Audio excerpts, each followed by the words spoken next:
j'ai rencontré un jour une dame qui est devenue ma cliente et qui m'a raconté un épisode de son enfance avec le président Kamto, qui était à l'époque élève à l'école primaire déjà à Bafoussam. Cette dame me dit Kamto devait être forcément un leader. Je me souviens, me disait-elle, qu'étant à l'école primaire, il y avait un terrain de jeu où les jeunes garçons et les jeunes filles venaient jouer au football et d'autres jeux d'enfants. Et un jour, il y a un homme qui est venu pour construire sur ce terrain. Le petit Kamto, qui avait à peine 10 ans, était le premier à se lever contre des grandes personnes pour dire on ne peut pas construire sur un terrain de jeu parce que sinon les enfants n'auraient plus où aller jouer. Et c'était déjà chez lui, me disait-elle, un signe de charisme inné. Il y a des hommes qui incarnent une idée, des hommes qui portent un parti, une cause, une nation, des hommes qui ne courbent jamais l'échine devant l'adversité, qui marchent tête haute quand d'autres ploient sous le poids des obstacles, des hommes qui affrontent le vent, la tempête et les regards sceptiques avec la même détermination, des hommes dont la voix résonne plus fort que le silence des puissants, des hommes qui défient l'injustice, brisent les chaînes de la peur et secouent les fondations d'un système immobile. Des hommes qui transforment la colère, la frustration et le doute en force, en stratégie, en révolution. Des hommes que l'histoire regarde, que la nation scrute, que les militants suivent avec ferveur. Des hommes qui savent que leur combat ne se mesure pas à l'instant, mais à l'écho qu'il le sera dans l'avenir. Il a aussi cette empathie nécessaire qui l'amène à se soucier des misères et des malheurs de ses compatriotes. Je l'ai connu dans ses engagements qu'on peut qualifier déjà de politique lorsque nous étions étudiants dans les années 70 à l'université de Yaoundé. C'est quelqu'un qui a pris part aux mouvements estudiantins lorsqu'il a fallu contester ou revendiquer certaines transformations dans la loi, par exemple de Dame Joya qui modifiait le régime des licences à l'université du Cameroun. Déjà à cette époque, il s'était engagé. C'était peut-être quelque part une sorte de prédestination de ce qu'il va devenir plus tard. Aujourd'hui, le Cameroun vit un moment de bascule. Un moment où les espoirs s'éteignent, puis se rallument. L'opposition, longtemps dispersée, ébranlée, fragilisée par les épreuves, retrouve enfin son souffle. Elle se redresse, regagne confiance et recommence à croire qu'un autre destin est possible. Les regards se tournent vers celui qui peut rallumer la flamme, celui qui peut réveiller les consciences et galvaniser les forces. Celui dont la seule présence impose le respect, la rigueur et la discipline. Celui dont la stratégie politique est un art. Celui dont l'intelligence transforme chaque obstacle, chaque difficulté en opportunité, en victoire future. Celui dont la vision embrase les cœurs et transcende la peur.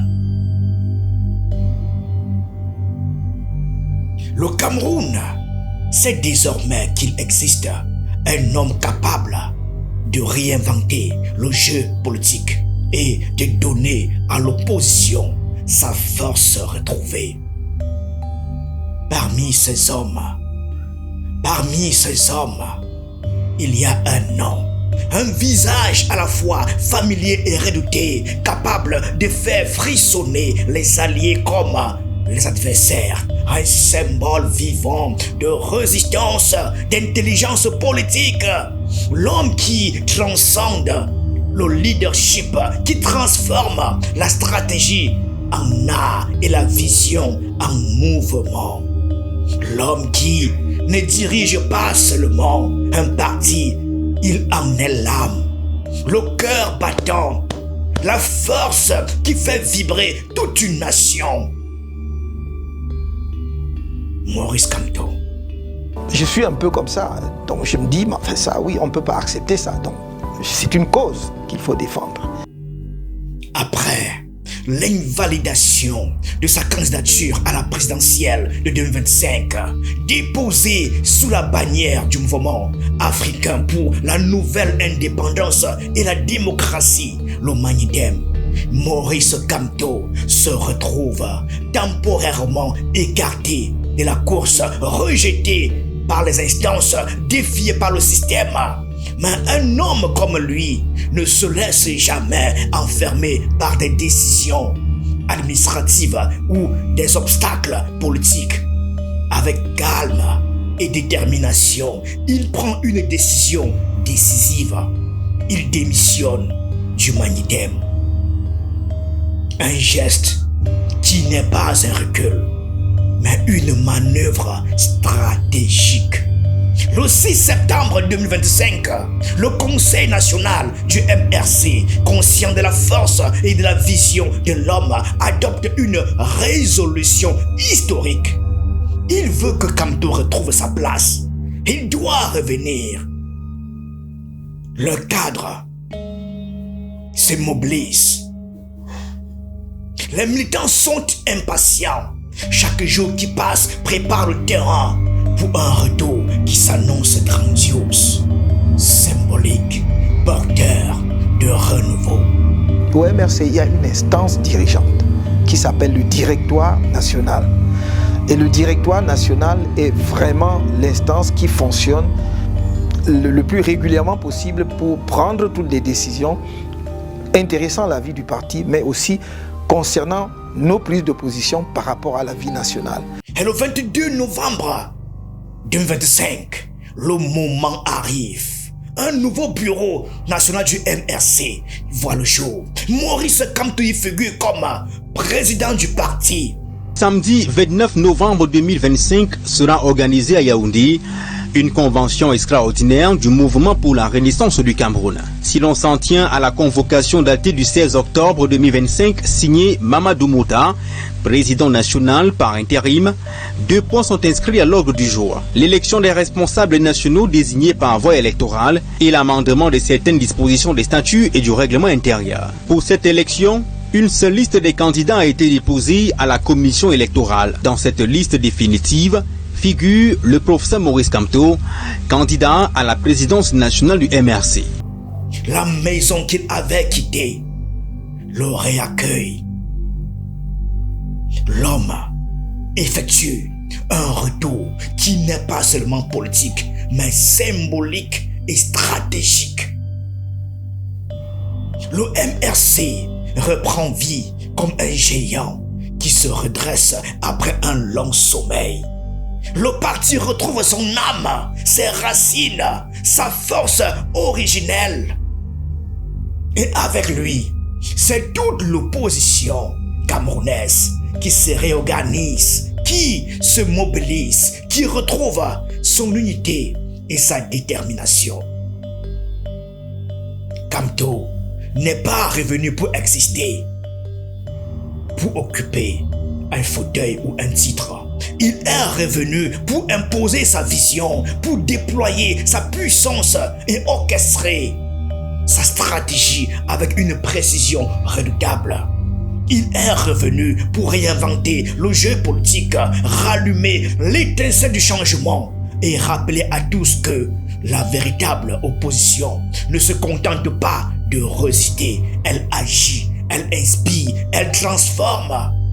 Avec Maurice Kamto, le MRC ne reprend pas seulement le contrôle d'un parti, il renaît, fort, clairvoyant et inarrêtable. Le professeur Kamto et le MRC ont toujours dit, et c'est un leitmotiv qui ne changera jamais, que ce parti et l'homme Kanto sont des républicains qui respectent à ce titre les autorités, les institutions républicaines qui sont mises en place, et au-delà de ces autorités, les personnes qui les représentent et qui les incarnent. En revenant au MRC, Maurice Kamto ne franchit pas simplement un seuil, il rallume un feu. Il réaffirme sa volonté de garder intacte sa base historique, cette armature de militants fidèles prêts à marcher avec lui dans la tourmente. Il impose sa vision d'une organisation structurée, disciplinée, solide comme un roc, capable de résister aux assauts du pouvoir et de préparer l'avenir politique avec audace et stratégie. Le président prend les décisions toujours en accord avec le directoire. Quand il y a une question, je convoque par l'intermédiaire du secrétaire général, secrétaire national du parti, la réunion du directoire. Et au directoire, tous les membres du directoire sont égaux. Donc, je pose le problème et je demande aux gens de s'exprimer, c'est-à-dire aux membres du directoire de s'exprimer sur la question. Ce retour, c'est une déclaration de guerre contre l'injustice, une réponse claire à l'exclusion qu'il juge injuste et illégitime. Le MRC avec lui se relève, le parti retrouve sa fierté, sa force révolutionnaire. Mais il ne s'agit pas simplement de réaffirmer sa légitimité. Ce retour s'inscrit dans une stratégie de réorganisation totale, renouvellement du bureau national, consolidation des cadres, renforcement des structures, mobilisation des forces dormantes.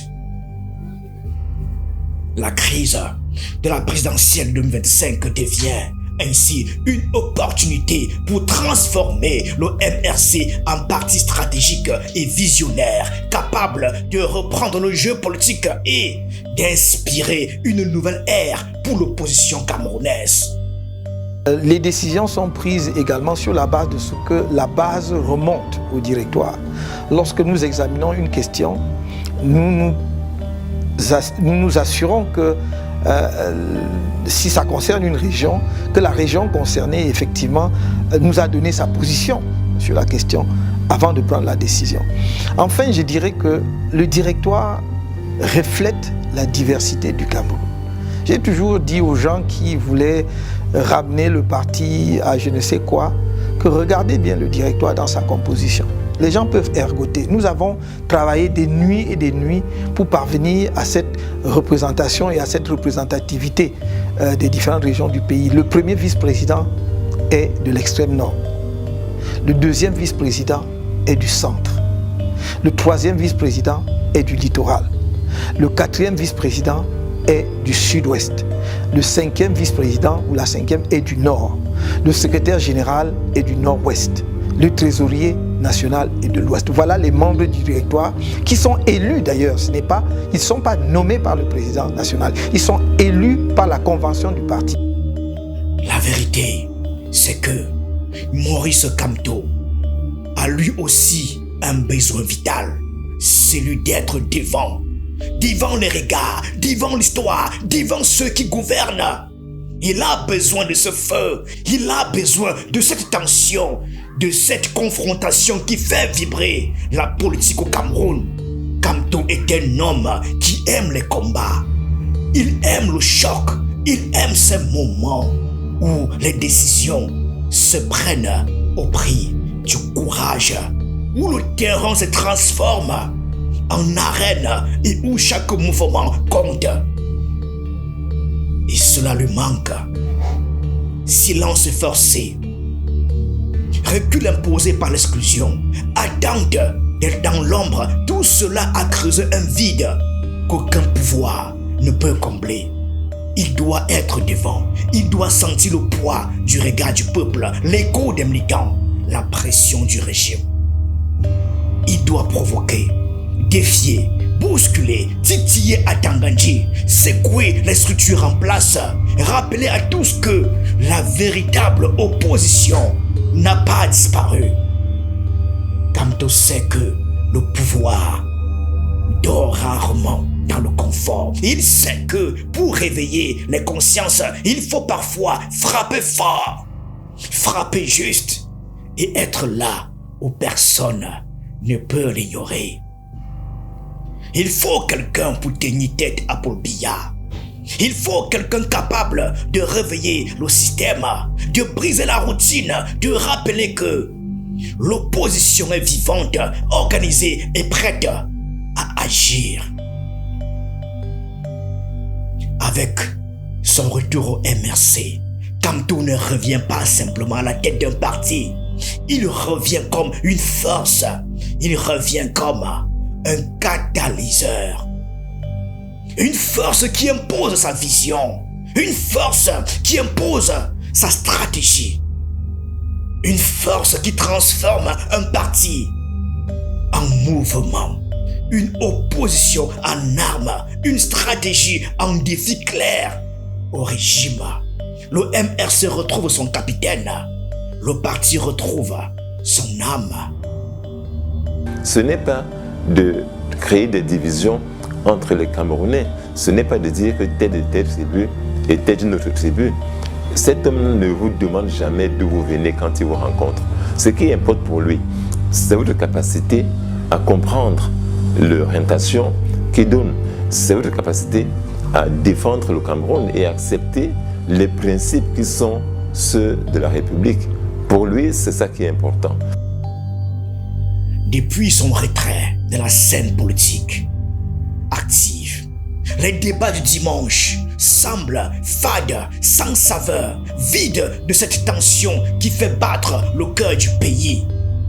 Les grandes questions restent posées, mais plus personne ne semble avoir la force ou la stature pour les porter avec éclat.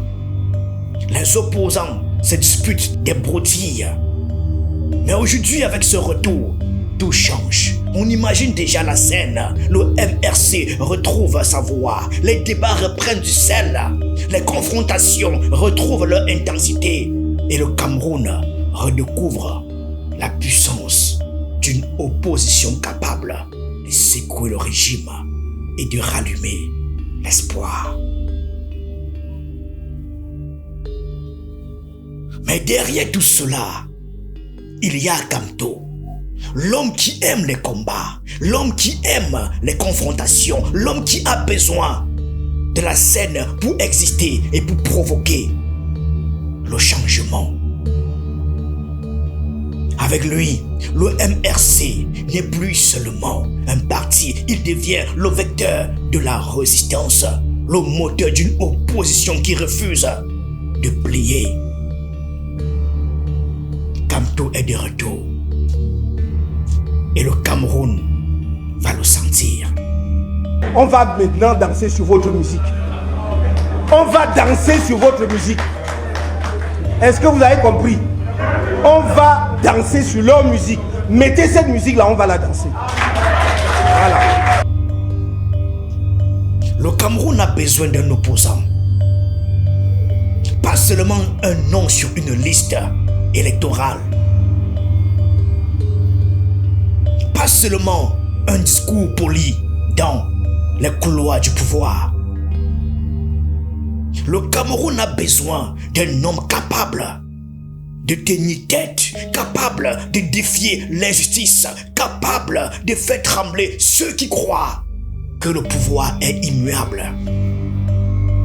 Le pays a besoin d'un stratège, d'un visionnaire, d'un homme qui comprend que l'opposition n'est pas une posture, mais une responsabilité, un levier pour secouer le système, réveiller les consciences et redonner espoir aux citoyens. Et cet homme aujourd'hui, c'est Maurice Kamto. Son retour au MRC ne relève pas seulement d'un calcul politique. C'est une nécessité historique.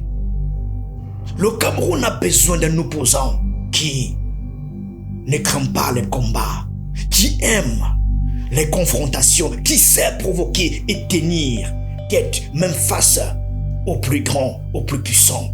Un opposant qui sait que chaque action peut résonner dans tout le pays, inspirer, mobiliser et rappeler que la nation appartient à tous et non à un seul. Kamto est cet opposant. Celui qui réorganise, qui structure, qui mobilise. Celui qui transforme un parti en mouvement et un mouvement en force politique capable de peser sur les décisions. De rappeler à Paul Biya que l'opposition existe, qu'elle est forte, qu'elle est prête. Le Cameroun n'a pas besoin d'une opposition timide ou silencieuse. Le Cameroun a besoin de courage.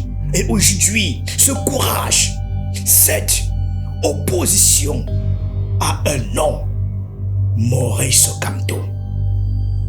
C'est quelqu'un qui laisse toujours de côté les titres qu'il a pu avoir, qui laisse de côté les fonctions qu'il a occupées pour simplement être un homme simple, un homme comme les autres. Maurice Kamto n'est pas simplement un homme politique. Il est pour des milliers de Camerounais le symbole d'espoir, un héros de la démocratie, une voix qui s'est élevée avec courage pour défendre les droits et l'avenir de son pays. Une voix qui ne s'était jamais, même face aux menaces, aux intimidations, aux prisons et au silence forcé. Il incarne la résistance, la détermination et la conviction que l'injustice ne doit jamais rester impunie. Souvenez-vous, son parcours politique est forgé dans le feu des combats et les sacrifices personnels. Chaque lutte a laissé une empreinte dans l'histoire de l'opposition camerounaise. Mais le combat le plus poignant, le plus marquant, reste celui de la présidentielle de 2018.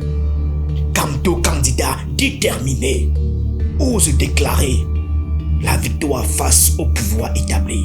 Il dénonce une mascarade électorale orchestrée, une tricherie manifeste, un système qui refuse le changement. Et comme dans toute confrontation avec le pouvoir, la répression ne tarde pas à frapper. Arrestation, intimidation, emprisonnement à Kondengi, accusations graves. 9 mois derrière les murs de la prison, la plus sombre, la plus redoutée du pays. Mais là encore, Kamto ne plie pas. Il ne cède pas. Il garde sa dignité, sa vision, sa force intacte. 9 mois enfermé, contraint par un régime qui pensait avoir brisé un homme. Et pourtant, il en sort grâce à une libération conditionnée sous la pression internationale. Ces épreuves ne l'ont pas détruit. Elles l'ont transformé. Elles l'ont sculpté. Elles ont fait de Maurice Kamto un héros de la résistance, un symbole de courage face à l'injustice, un phare pour tous ceux qui croient encore à l'espoir et à la justice politique. On n'intimide pas. Je suis passé par toutes les phases, y compris ce que aucun d'eux ne soupçonne dans ma vie. Ce n'est pas les 9 mois de prison, c'est rien. Non. Et je lutte pour que mon pays soit debout. Ce passage de sa vie n'est pas une simple histoire de persécution. C'est le récit d'un homme qui se dresse, qui endure, qui se relève et qui rappelle à tous que le vrai pouvoir ne se mesure pas au titre ou au fauteuil, mais à la force morale, à l'intégrité et à la capacité de se battre pour la vérité. Kamto est devenu ce symbole, le symbole d'une opposition qui refuse de plier, d'un leader qui refuse de céder. Et aujourd'hui, ce même homme revient au MRC, prêt à reprendre le combat, prêt à défier le régime, prêt à imposer sa vision avec stratégie et audace. Le retour de Kamto ne passe pas inaperçu. Il provoque des polémiques, des débats enflammés, des réactions passionnées dans tous les camps. Certains acteurs politiques, notamment au sein du pouvoir, voient dans cette manœuvre je cite, forcé, un retour jugé trop rapide, trop audacieux, une tentative évidente de reconquérir une tribune politique. Même au sein de l'opposition, des voix se lèvent questionnant le timing et les méthodes. Ces détracteurs s'interrogent sur la légitimité de la procédure interne ayant conduit à ce retour, arguant que le contexte, rejet des candidatures, tensions politiques, crise électorale, rend cette manœuvre problématique, presque provocatrice. Au sein même du MRC, le retour de Kamto n'est pas un simple retour. C'est un choc qui secoue les couloirs du parti, qui bouscule les certitudes et réveille les ambitions endormies. Okala Ebodé s'élève contre ce retour. Il ne crie pas seulement non à Kamto, il exprime une tension profonde, un dilemme.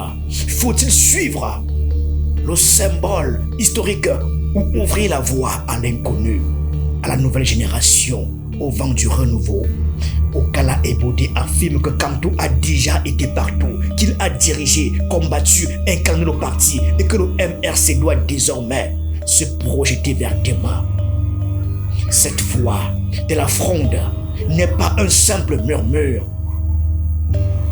Elle reflète la peur de l'histoire qui se répète, la crainte que le parti reste figé dans son passé, prisonnier d'un seul homme, aussi puissant soit-il.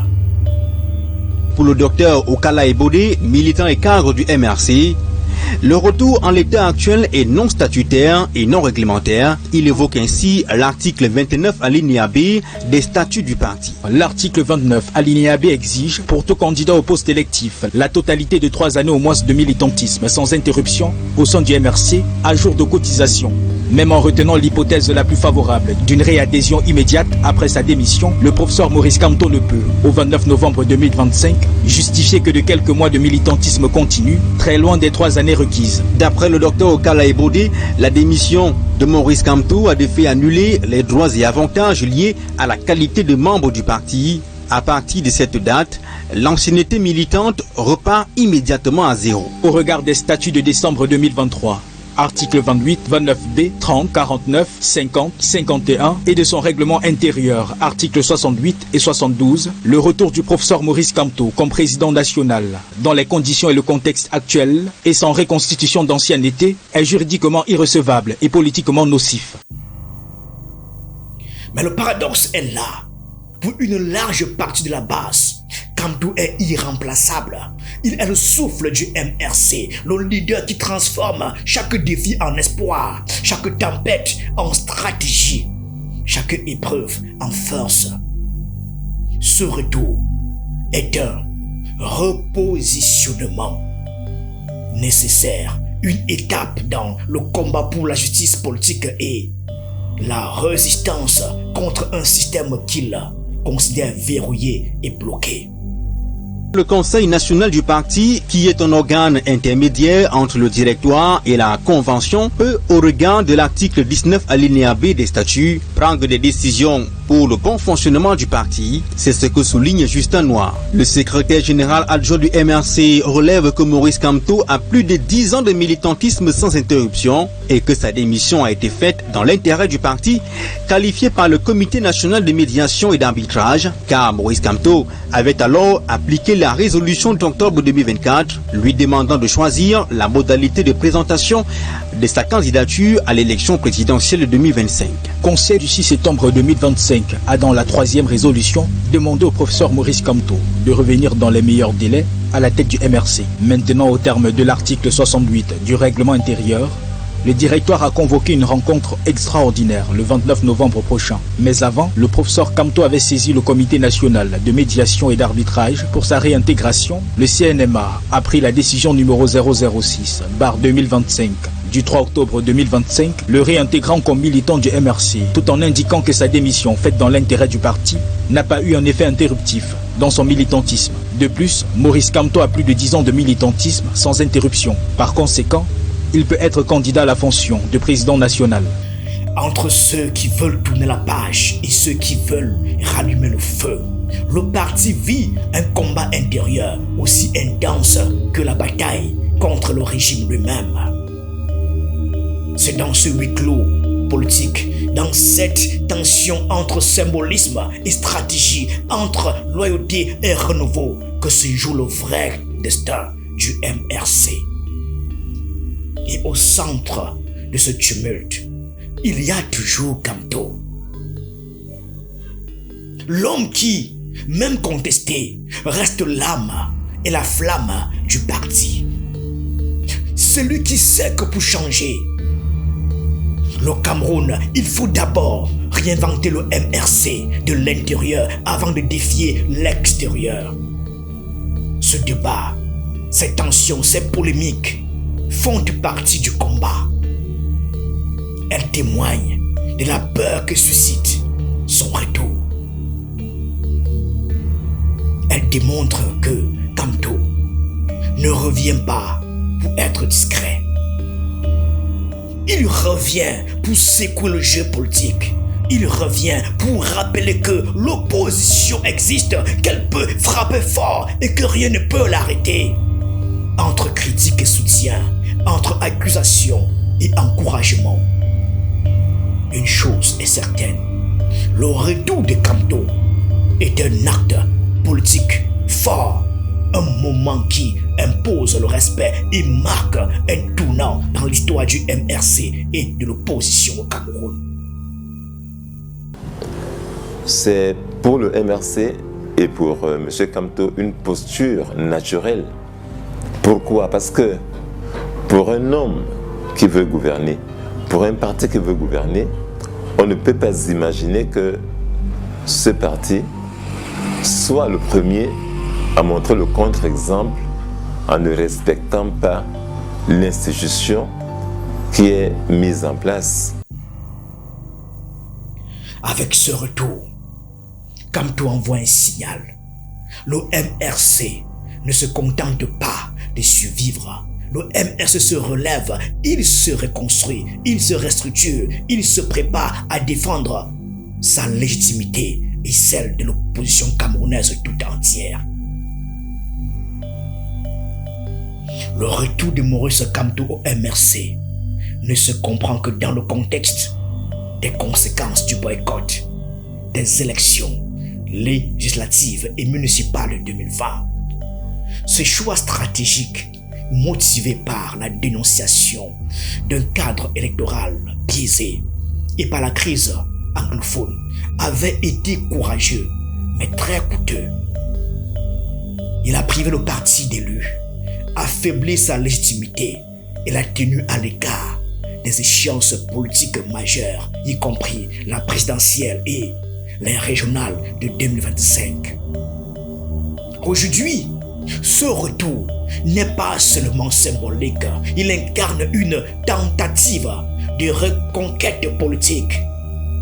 Kamto cherche à redonner au MRC une visibilité nationale, a rallumé la flamme de la base militante et a préparé le parti pour les batailles électorales à venir. Là où le boycott de 2020 avait créé un vide électoral, Kamto veut reconstruire un parti capable d'exister, de peser et de frapper avec stratégie. Pour lui et ses partisans, il ne s'agit pas seulement de revenir à la tête du MRC, il s'agit de relancer le débat sur l'alternance, de réaffirmer que l'opposition peut être crédible, organisée et déterminée, même après des revers douloureux et malgré les critiques sur la pertinence même du boycott. Ce retour est donc un acte de défi, un signal que le MRC ne se contente plus d'observer, mais qu'il revient pour peser, mobiliser et imposer sa vision dans le jeu politique au Cameroun. Avec Kamto de nouveau à la barre, le MRC retrouve sa capacité à canaliser le mécontentement populaire, à mobiliser les citoyens et à renforcer l'opposition. La preuve que le parti veut désormais peser dans l'arène électorale ou parlementaire avec une influence et une visibilité renouvelée. Une autre fois, il avait découvert que sur les casquettes que des jeunes de Douala ont fait, les casquettes du MRC, ils ont mis sa photo sur les casquettes, mais il était absolument horrifié. Il leur a dit non, je n'ai pas besoin qu'on mette ma photo ni sur les tricots, ni sur le pagne, ni encore moins sur les casquettes du MRC. Je ne suis qu'un simple serviteur de ce parti. Je suis là pour un temps. Un autre viendra avant. Et ce qu'il faut mettre en avant, ce n'est pas la personne de Maurice Kamto, c'est d'abord le parti politique et les idées, la vision que ce parti présente aux Camerounais. Le retour de Maurice Kamto au MRC n'est pas seulement un événement politique. C'est une leçon sur la nature du leadership et les défis de l'alternance au sein des partis au Cameroun et même ailleurs. Dans le cas du MRC, il faut le dire clairement, le parti sans Kamto perd son souffle, sa visibilité et son pouvoir d'influence. Toute la structure, toute la stratégie, tout l'élan politique semble reposer sur lui. Cette réalité, parfois douloureuse, nous force à réfléchir. Comment construire une opposition solide quand son existence dépend presque entièrement d'un seul homme? Et c'est précisément ce paradoxe qui rend ce retour si fascinant. Kamto n'est pas revenu pour s'asseoir dans un fauteuil ou pour reprendre un titre. Il est revenu parce qu'il sait que le parti a besoin de lui et que sans lui, le MRC risque de devenir une coquille vide, incapable de défendre ses idées, de mobiliser ses troupes et de peser sur le jeu politique. Mais en même temps, ce retour révèle aussi une vérité incontournable. La question de l'alternance interne n'a jamais été aussi urgente. Un parti ne peut vivre uniquement par la force d'un leadership historique.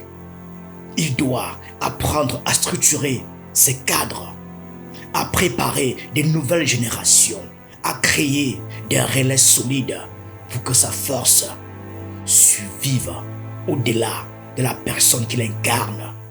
Pour le public, pour les militants et pour le Cameroun entier, cette situation est une invitation à réfléchir. Qu'est-ce que signifie être un parti vivant, un acteur crédible? Comment transformer un leadership charismatique en institution durable? Kamto, en redevenant le centre de gravité du MRC, nous offre ici un exemple rare, un homme capable de porter tout un parti, de redonner courage et stratégie à ses militants, tout en posant les questions essentielles sur la pérennité et l'alternance. Et c'est là que réside la leçon la plus profonde. Le pouvoir d'un leader n'est jamais complet s'il ne parvient pas à préparer l'après, à transmettre le flambeau, à structurer un parti qui dépasse sa personne. Kamto, en redevenant le pilier du MRC, montre la force d'une vision, la puissance de la résilience et la responsabilité immense d'un leadership. Mais il rappelle aussi au parti et au pays que l'alternance interne n'est pas un luxe, c'est une condition de survie pour toute organisation politique qui veut durer et peser sur l'avenir. Pour le public qui observe, pour ceux qui croient à l'opposition, ce retour est un miroir. Il montre à quel point un seul homme peut faire battre le cœur d'un parti, mais aussi à quel point ce cœur-là doit apprendre à battre seul un jour. Le MRC dépend de Kamto, mais ce retour peut devenir le point de départ d'un parti plus fort, plus structuré, capable de résister aux crises, de mobiliser ses militants et de préparer un avenir où l'opposition ne dépend plus d'un seul homme, mais d'une vision collective et durable. Merci à tous.